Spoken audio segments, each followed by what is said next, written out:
हमारे भारत देश में आजादी आई 15 अगस्त 1947 को, तो उस समय 10 करोड़ रुपए की दवाएं देश में इस्तेमाल होती थी। आप हैरान हो जाएंगे ये जानकर कि आजादी जब आई इस देश में तो मात्र 10 करोड़ रुपए की दवाएं इस्तेमाल होती थी। आजादी आने के लगभग 4-5 वर्षों के बाद 1952 तक आते आते 70 करोड़ रुपए की दवाएं इस्तेमाल होने लगी। फिर पंचवार्षिक योजना पूरी हुई। 1957 के आते आते इस देश में 110 करोड़ की दवाएं इस्तेमाल होने लगी। फिर दूसरी पंचवार्षिक योजना, तीसरी पंचवार्षिक योजना, अभी होते होते हमारे देश में करीब 11 पंचवार्षिक योजनाएं पूरी हुई हैं और अब हमारे देश की सरकार बोलती है कि 40,000 करोड़ रुपए की दवाएं बाजार में इस्तेमाल हो रही हैं। हमारी सरकार का ये कहना है कि ये 40,000 करोड़ का जो व्यापार है दवाओं का, ये वो है जिसके बारे में सरकार को जानकारी है, जिसके बारे में हमारे देश की संस्थाओं को जानकारी है। माने ये सफेद व्यापार है, ये व्हाइट मनी का पैसे का व्यापार है। और अगर इसमें ब्लैक वाला जोड़ दिया जाए जिसके बारे में सरकार को भी पता नहीं है, तो उनका ये कहना है कि ये कुछ भी हो सकता है। आंकड़ा 80,000 करोड़ हो सकता है, 1 लाख करोड़ हो सकता है, कुछ भी हो सकता है। अब हमारे देश के बारे में आजादी के बाद पिछले 63 वर्षों में भारत सरकार के द्वारा समय समय पर कई विशेषज्ञों के दल गठित किए गए थे और हर एक विशेषज्ञों के दल को ये कहा गया था कि भारत देश की जरूरतों के अनुसार ये बताएं कि कितनी दवाएं बहुत जरूरी हैं इस देश के लोगों को। सबसे पहले हमारे देश की सरकार ने एक कमीशन बनाया जिसका नाम था जस्टिस हाथी कमीशन। उसको भारत सरकार हाथी कमेटी भी कहती है। एक जस्टिस हाथी हुआ करते थे हमारे देश की न्याय व्यवस्था में, बहुत ईमानदार व्यक्ति के रूप में उनका पहचान था। तो उनकी अध्यक्षता में सबसे पहली बार जब कमीशन बनाया इस देश में और इस बात की जांच कराई गई कि बाजार में जो दवाएं बिक रही हैं इनमें से कितनी दवाएं हैं जो बहुत काम की हैं, जो बहुत जरूरी हैं, जिनके बिना किसी का इलाज नहीं हो सकता, जीवन रक्षक हैं, बहुत आवश्यक हैं। तो जस्टिस हाथी ने हमारे देश के सभी बड़े विशेषज्ञों को बुलाया अपने सामने और विशेषज्ञों को उन्होंने ये कहा, निवेदन किया कि आप छोटे छोटे समूह बनाइए और भारत देश में जितनी बीमारियां हैं उन बीमारियों के अनुसार दवाओं की एक सूची बना के दीजिए कि कितनी दवाएं हैं जो भारत के मरीजों के लिए बहुत आवश्यक हैं, जीवन रक्षक हैं। तो आपको सुन के हैरानी होगी, सारे विशेषज्ञों ने मिलकर एक सूची तैयार की जिसमें 117 दवाओं के नाम दिए गए और ये कहा गया कि ये 117 दवाएं बहुत जरूरी हैं, बहुत काम की हैं। इन दवाओं के बिना किसी भी मरीज का इलाज नहीं हो सकता, ये तो बहुत आवश्यक है, जीवन रक्षक है। तो उन 117 दवाओं की सूची को जारी किया गया और सरकार की तरफ से सभी चिकित्सकों को ये निवेदन किया गया कि आप ध्यान रखें, अपने मरीजों को जब दवाएं आप लिखते हैं, प्रिस्क्रिप्शन लिखते हैं, तो आप इन 117 दवाओं के बाहर जाने की कोशिश ना करें, क्योंकि यही दवाएं सारे देश के विशेषज्ञों ने आम राय से तय की हैं। वो सरकार ने तय नहीं की थी, हमारे देश के आपके जैसे डॉक्टर विशेषज्ञों द्वारा तय की गई थी।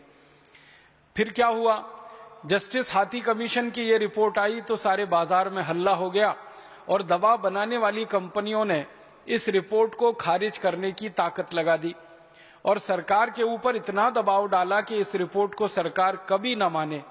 लेकिन भारत सरकार ने उस रिपोर्ट को जारी किया और सारे देश के विशेषज्ञ डॉक्टरों को यह पता चला कि 117 दवाएं बहुत जरूरी हैं, भारत की जलवायु के अनुसार, भारत के वातावरण के अनुसार, यहाँ के लोगों को होने वाले जो रोग हैं, जो बीमारियां हैं, उनके अनुसार।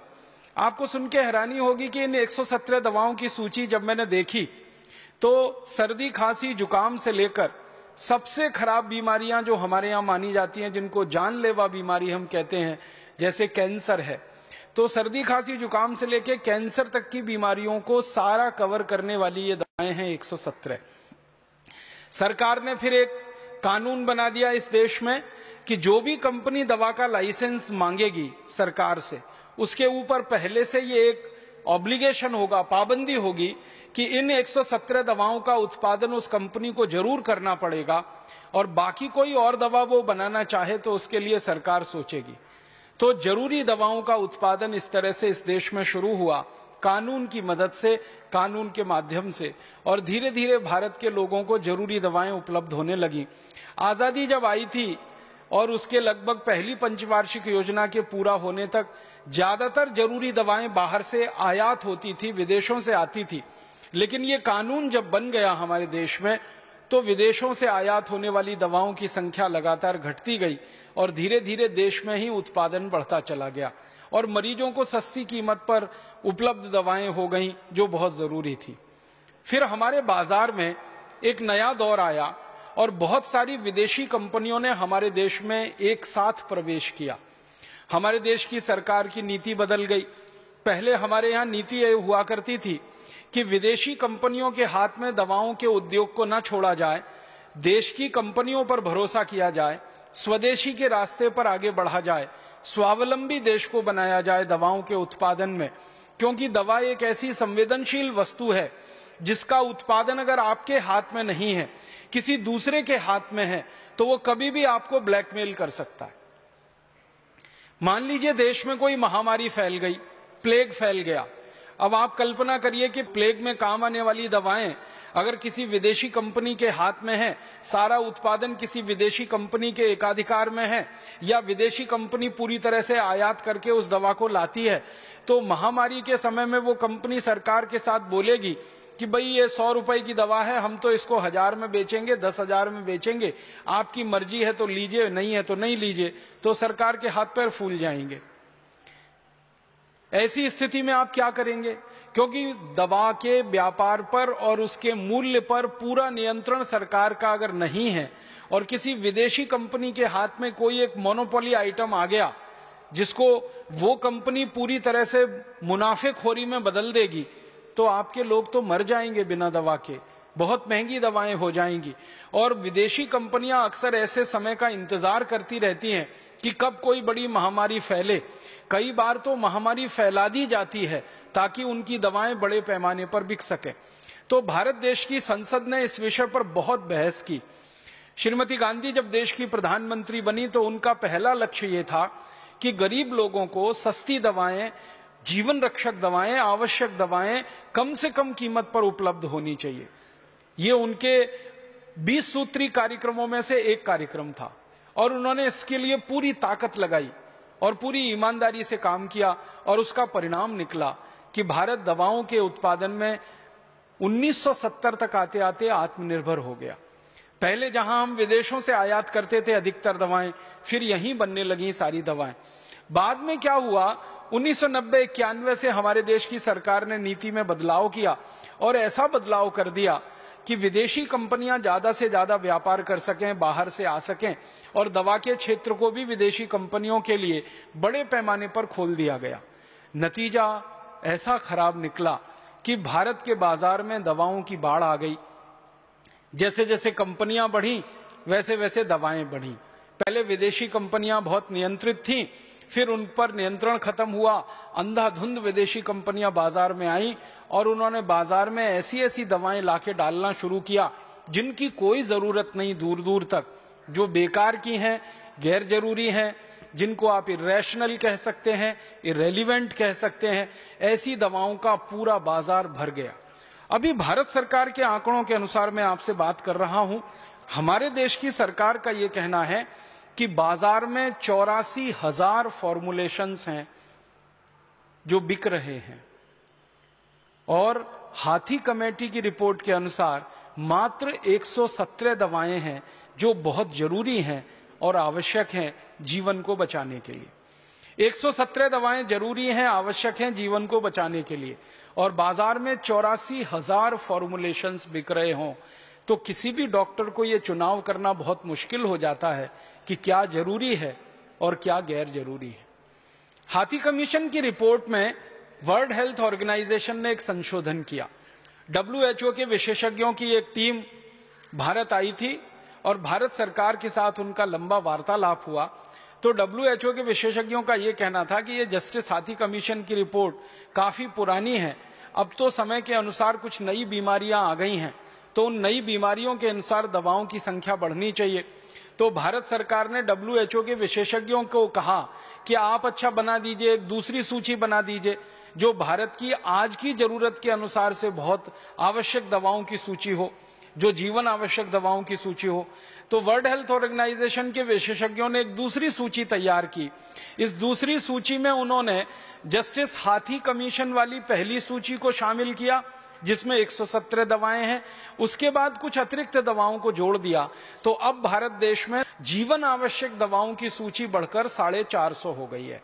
माने भारत की बीमारियों के लिए, भारत के मरीजों के लिए, भारत की आबोहवा और जलवायु को ध्यान में रखते हुए कुल दवाओं की जो जरूरत है हमें वो 450 मात्र है।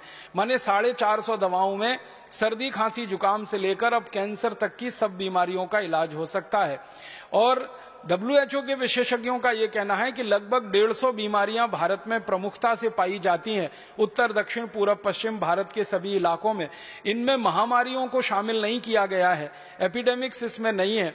तो वो कहते हैं कि पूरे भारत में उत्तर दक्षिण पूर्व पश्चिम लगभग 150 बीमारियां हैं और इनमें कैंसर जैसी भी गंभीर बीमारियां हैं, सर्दी खांसी जुकाम जैसी साधारण हैं।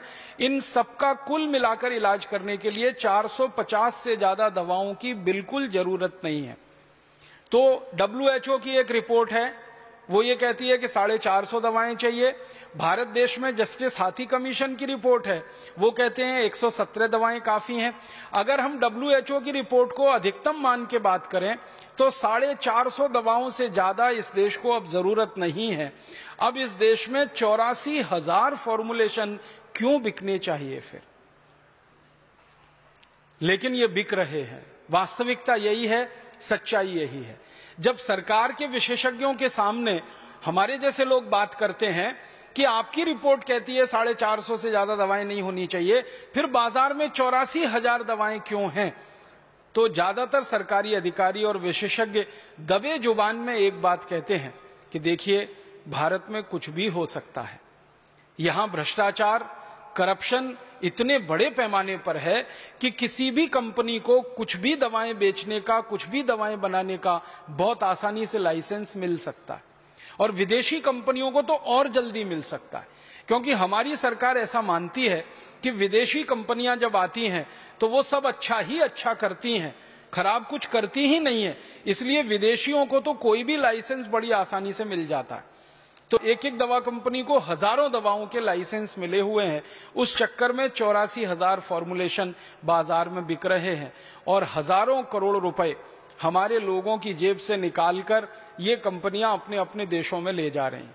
ध्यान इस बात का दें कि मात्र 450 की जरूरत है और 84,000 फॉर्मुलेशन बाजार में है।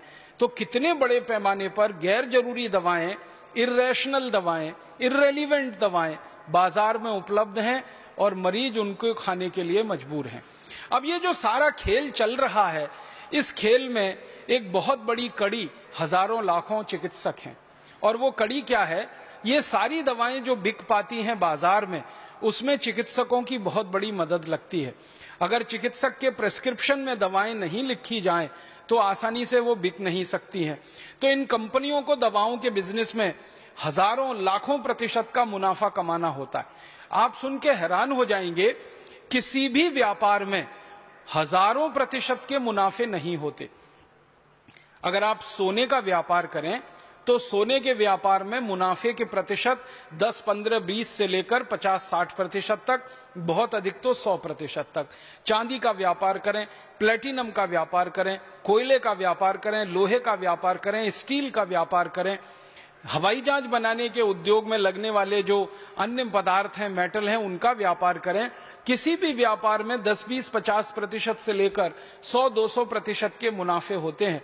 लेकिन ये दवाओं का व्यापार, इसमें मुनाफे 10, 20, 50% में नहीं होते, 20-20 हजार प्रतिशत में होते।